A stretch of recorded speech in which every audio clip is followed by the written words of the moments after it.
2018, 19, 20 में मुठभेड़ में शामिल रही है पुलिस एनकाउंटर्स में झारखंड के इलाके में, जिसमें 3 बार मुठभेड़ में ये एक्टिव रोल इसने निभाया है। इससे पूछताछ की गई तो पता चला कि ये लेडी जब ये छोटी थी तभी इसने नक्सलवादियों का एक कैंप झारखंड में ज्वाइन किया था और वेपन चलाने की, हर तरह के हथियार और ग्रेनेड चलाने की इसने ट्रेनिंग ली थी। इसने एक्टिव रोल अदा किया। इसको गिरफ्तार करके जो कंसर्न्ड एजेंसीज हैं, हमने उनको सूचना दे दी, आके इससे पूछताछ करके उनके हवाले कर दिया।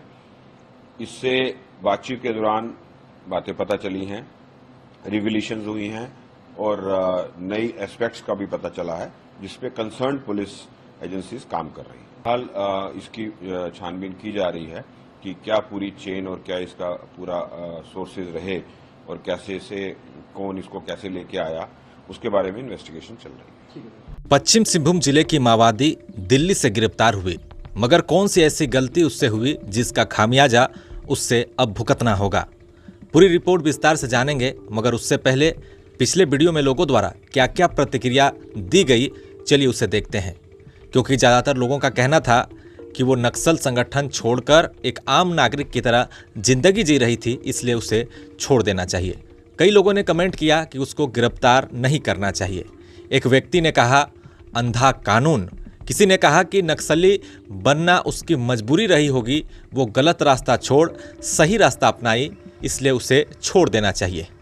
एक ने लिखा है कि थाना में इसके नाम से केस है तो कैसे छोड़ा जाएगा। अलग अलग लोगों की अलग अलग प्रतिक्रिया देखने को मिली। तो आखिर रेणुका हेम्ब्रोम ने ऐसी क्या गलती कर दी जिसकी वजह से उसे गिरफ्तार करना पड़ा, चलिए जानते हैं। जैसा कि आपने पिछले वीडियो में देखा है, वो नक्सल संगठन से जुड़ी कई सालों तक ट्रेनिंग ली, कई मुठभेड़ में शामिल रही, फिर दिल्ली चली गई। और जिस दस्ते में रेणुका हेम्ब्रोम शामिल रही उसका एरिया कमांडर जीवन कंडुलना था। जीवन कंडुलना खूंटी जिले के रनिया का रहने वाला है, जो कि खूंटी, सरायकेला, चाईबासा और आसपास के सटे इलाकों में सक्रिय था। जिस समय रेणुका हेम्ब्रोम नक्सली संगठन में शामिल हुई, उस समय गुदड़ी के इलाकों में सबसे अधिक नक्सल गतिविधि देखने को मिलती थी।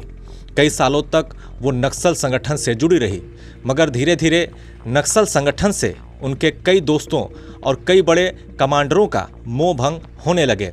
बड़े नक्सली कैडर हथियार छोड़ मुख्य धारा से जुड़ने का मन बना लिया था। इसी बीच भाकपा माओवादी के सब जोनल कमांडर बोयदा पहान ने 13 अक्टूबर 2020 को अपने 3 साथियों के साथ रांची में पुलिस के समक्ष आत्मसमर्पण कर दिया। इसी बीच एरिया कमांडर जीवन कंडुलना के भी आत्मसमर्पण करने की खबरें आने लगी, क्योंकि जीवन कंडुलना सरकार द्वारा चलाई जा रही आत्मसमर्पण नीति से काफ़ी प्रभावित हुआ।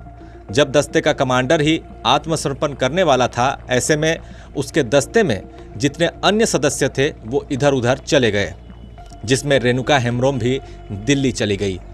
जीवन कंडुलना ने फरवरी 2021 को ऑफिशियली पुलिस के समक्ष आत्मसमर्पण कर दिया और पुलिस द्वारा उसे तत्काल 2 लाख का चेक दिया गया और तमाम आत्मसमर्पण करने के लिए उसे फायदे भी मिले। मगर रेणुका हेम्ब्रोम से बड़ी गलती यही हुई कि उसने आत्मसमर्पण नहीं किया और दिल्ली में अपनी पहचान छुपाकर रहने लगी। 2023 में कोर्ट द्वारा गैर जमानती वारंट भी उसके खिलाफ जारी हुआ और दिल्ली क्राइम ब्रांच ने उसे आखिरकार पकड़ लिया।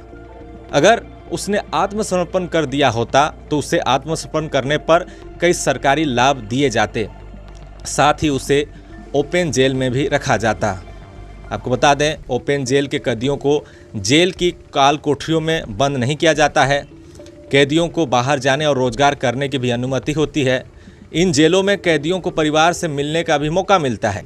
इन जेलों में कैदियों को शैक्षिक कार्यक्रमों में भाग लेने का भी मौका मिलता है, जिसका लाभ उन तमाम माओवादी के बड़े कैडर ले रहे हैं जिन्होंने संगठन छोड़ आत्मसमर्पण कर दिया है।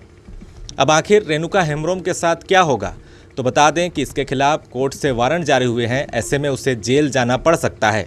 साथ ही उसको आत्मसमर्पण करने पर मिलने वाला लाभ भी अब नहीं मिलेगा। आपको बता दें कि सरकार द्वारा चलाई जा रही आत्मसमर्पण नीति को लेकर पुलिस ने कई नंबर भी जारी किए हैं, जिसमें भाकपा माओवादी संगठन छोड़ने वाले सदस्यों को उनके पुनर्वास के लिए कई सरकारी सुविधा देने का भी प्रावधान रखा गया है। मैंने पिछले कई वीडियो में बताया है कि जिन जिन इलाकों में सरकार की योजनाएं नहीं पहुंच पाती, वहां नक्सलियों का वर्चस्व देखने को मिला है। ऐसे में रेणुका हेम्ब्रोम का गुदड़ी प्रखंड का इलाका भी अति पिछड़ा इलाका है, जहां कई सालों तक अलग अलग नक्सल संगठन सक्रिय रहे और कई मुठभेड़ भी उन इलाकों में देखने को मिली। आज भी गुदड़ी प्रखंड के कई इलाकों में कई समस्याएं बनी हुई है, जिसको लेकर कल ही सैकड़ों ग्रामीणों ने गुदड़ी प्रखंड मुख्यालय में धरना प्रदर्शन किया।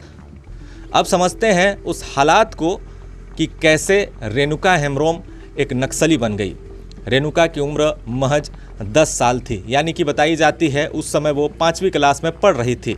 अक्सर माओवादियों का आना जाना उन इलाकों में लगा रहता था। उनके खाने पीने की व्यवस्था भी और कई बार बैठक भी माओवादियों के द्वारा उस इलाके में होने लगे थे। ऐसे में संगठन द्वारा ग्रामीणों को संगठन में शामिल होने को कहा जा रहा था और उसके लिए बाकायदा संगठन द्वारा कई लुभावने वादे भी दिए गए। इस बात से वाकिफ तो सभी तमाम लोग होंगे जिन इलाकों में नक्सलियों का आना जाना रहता है। नक्सलियों द्वारा अक्सर अपने संगठन के लिए कम उम्र के युवक युवती की ही मांग हर गांव से की जाती है, या तो डरा धमकाकर या फिर कई तरह के लुभावने वादे देकर उन्हें संगठन में शामिल कर लिया जाता है। चूँकि नक्सलियों का विरोध भी करना आसान नहीं होता है और लाचारी, बेबसी, गरीबी के कारण भी लोग संगठन से जुड़ जाते हैं और फिर जब उन्हें लगता है कि संगठन में शामिल होकर उन्होंने गलती कर दी तो कई लोग संगठन छोड़ भाग भी जाते हैं। और यही पूरा मामला रेणुका हेम्ब्रोम के साथ भी हुआ।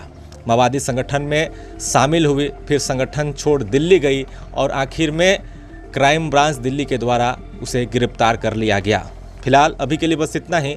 देखते रहे नेक्स्ट अपडेट के लिए न्यूज़ आपका। धन्यवाद।